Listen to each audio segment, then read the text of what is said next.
মেঘকুঞ্জের ইলশেগুড়ি লেখনীতে মিষ্কামন পর্ব নাম্বার ৩২। সকাল সকাল ইচ্ছে উঠে পড়েছে। কয়বেলা বাহিরের খাবার এনে খাওয়াবে? বাড়ির বউ হিসেবে তার একটা দায়িত্ব আছে না? সে কি আর হাতে পায়ে ছোট আছে যে রান্না বান্না পারবে না? বেশ পারবে। যে ভাবনা সেই কাজ। কোমরে ওড়না পেঁচে লেগে পড়লো কাজে। প্রথমে ফ্রিজ থেকে মাংস বের করে ভিজিয়ে রাখলো। তারপর রুটি বানানোর জন্য চুলায় গরম পানি বসিয়ে দিল।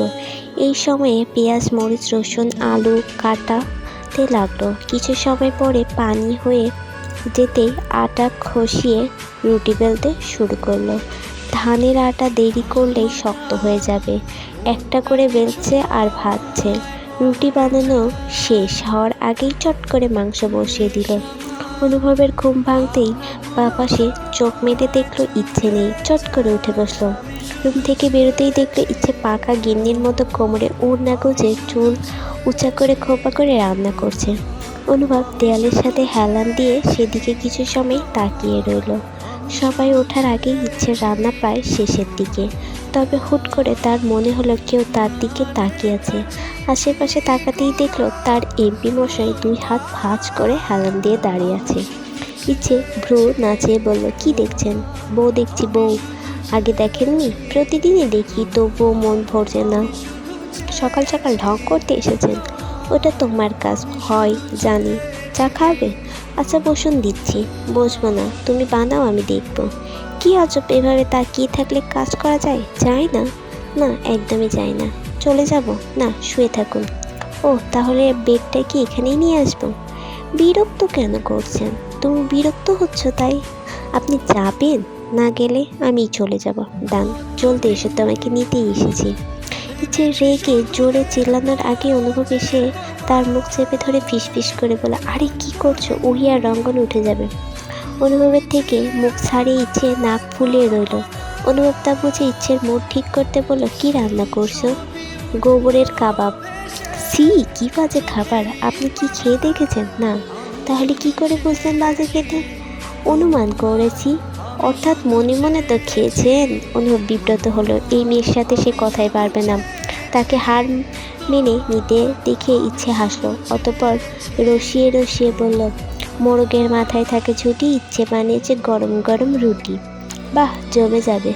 ইচ্ছে মুচকি এসে বলল, যান ফ্রেশ হয়ে আসুন, একটু পরে আবির ভাইয়ারা চলে আসবে। অনুভব মাথা নাড়িয়ে ভেতরে চলে গেল। কালকের দিনটা সে ফ্রি ছিল, তবে আজকে থেকে আবার ব্যস্ততা শুরু। ইচ্ছে হাতের কাজ শেষ করে টেবিল গুছাচ্ছিল। হঠাৎ তার ইশতিয়াক পাঠানের সাথে দেখা হওয়ার কথা মনে পড়ল। লোকে বলে বাপের সাথে মেয়ের মুখের মিল থাকে, তারও কি আছে? তাই কালকে তো বুঝলো না। আর অমন একটা পরিস্থিতি বোঝার কথাও নেই। সব থেকে বড় কথা, খেয়ালই করিনি। তবে তার এখনও অনেক কিছু জানার বাকি আছে, সব জানতে হবে। তার এসব ভাবনার মাঝে কলিং বেল বেজে উঠল। ইচ্ছে ঝটপট গিয়ে দরজা খুলতেই দেখলো আবিরদের সাথে আকলিমা বেগম এসেছেন। ইচ্ছেকে দেখি একগাল হেসে বললেন, কেমন আছে আমার বাচ্চাটা? ইচ্ছে মুসিকি হেসে বলল, আলহামদুলিল্লাহ, অনেক ভালো। কাকি যান, তোমরা আগে ভেতরে এসো তো। আবির ভেতরে ঢুকতেই তার নাকের আগে মাংসের গন্ধ আসলো। টুক করে গিয়ে 2 টুকরো তুলে মুখের মধ্যে নিয়ে নিল। বাহির থেকে এসে ফ্রেশ না হয়ে খাবারে হাত দেওয়াতে আকলিমা বেগম রাগি রাগি চোখে বললেন, এসব কি আবি বেটা? যাও আগে ফ্রেশ হয়ে নাও। যাচ্ছি যাচ্ছি। তাদের কথার মাঝেই রঙ্গন বেরিয়ে আসলো। আকলিমা বেগম তাকে দেখেই মুখ ফুলিয়ে রাখলেন। রঙ্গন তা দেখে মাথা চুলকিয়ে তার পাশে গিয়ে বসে বলল, কাকিমণি কেমন আছেন? আমি কেমন আছি তুই জেনে কি করবি? এত বছর খোঁজ নিয়েছিস, হুট করে কোথায় চলে গিয়েছিলি? ভুল হয়ে গেছে, আর হবে না। সত্যি মনে থাকবে তো? থাকবে। আমার রঙ্গা বেটা কত বড় হয়ে গেছে। অনুভব রুম থেকে আসতে আসতে বলল, বেটা তো আর নেই, এখন জামাই হয়ে গেছে। একদম। আর তোর দুলাভাই? আমি তোর দুলাভাই, তুই আমার শালা। তুই আমার শালা। আহা অনু বেটা, আবি বেটা, দুজনেই থামো। কিছু সময় সবাই মিলে গল্পগুজব করলো। খাবার ঠান্ডা হয়ে যাচ্ছে, তাই ইচ্ছে রঙ্গনকে বলল, ভাইয়া উহিকে ডেকে নিয়ে এসো। রঙ্গন উঠে দাঁড়ালো। ভেবেছিল ওহি এখনও ওঠেনি, কিন্তু গিয়ে দেখলো ওহি অলরেডি ফ্রেশ হয়ে চুল আঁচড়াচ্ছে। রঙ্গন বিছানায় বসতে বসতে বলল, শাড়িতেই বেশি ভালো লাগে তোকে। ওহি আর চোখে তাকিয়ে বলল, আমি এখন শাড়ি পরতে পারবো না। একটু পরতি। শাড়ি আবার একটু কি করে পরে? তাহলে পুরোই পর। ওহি বিরক্ত হয়ে চুপ করে রইল। এই লোকের সাথে কথা বলে লাভ নেই। তার আপাতত ইচ্ছের কাছে যেতে হবে। রুম থেকে বের হতে চাইল, কিন্তু তার আগেই রঙ্গন চট করে গিয়ে দরজা লক করে দিল। কি হলো? একটা ছেলে আর একটা মেয়ে। কিছু না, এদিকে আয়। ওই হাত ধরে টেনে পাশে বসিয়ে দিল। বলল, আর একটু থাক, ভাল লাগছে। বাড়ি ভর্তি মানুষজন। কি বলল?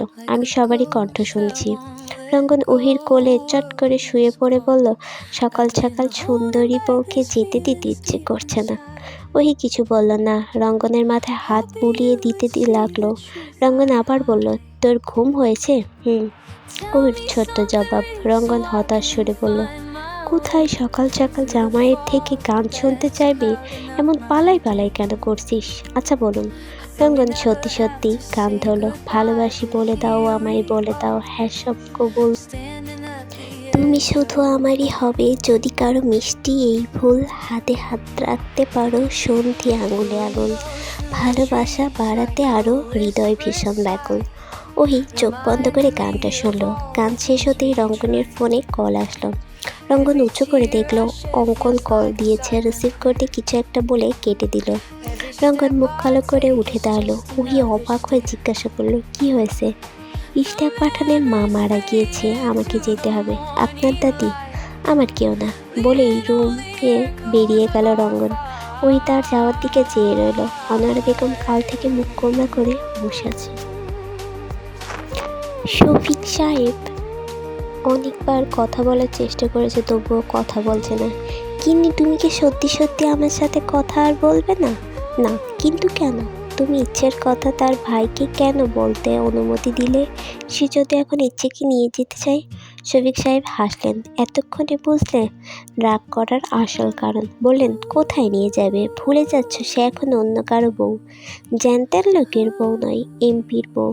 আমাদের কাছে যদি আর আসতে না দেয়? তুমি বড্ড বেশি ভাবছ। তুমি বুঝবে না আমার মনের অবস্থা। তাহলে কে বুঝবে? কেউ না। শফিক সাহেব মুচকি এসে এগিয়ে গিয়ে স্ত্রীকে জড়িয়ে ধরে বললেন, তোমার ইচ্ছে তোমারই থাকবে। আনোয়ারা বেগম মুখ গোমড়া করে বললেন, আজকে তো কল দিল না ইচ্ছে। তার কথা শেষ হওয়ার আগেই ইচ্ছের কল আসলো। বেশ কিছু সময় দুজনের কথা বলল। অতঃপর আনোয়ারা বেগমের মন ভালো হয়ে গেল। তাকে হাসতে দেখে শফিক সাহেব বললেন, বউ আমার সবাইকে ভালোবাসে, শুধু আমায় ছাড়া।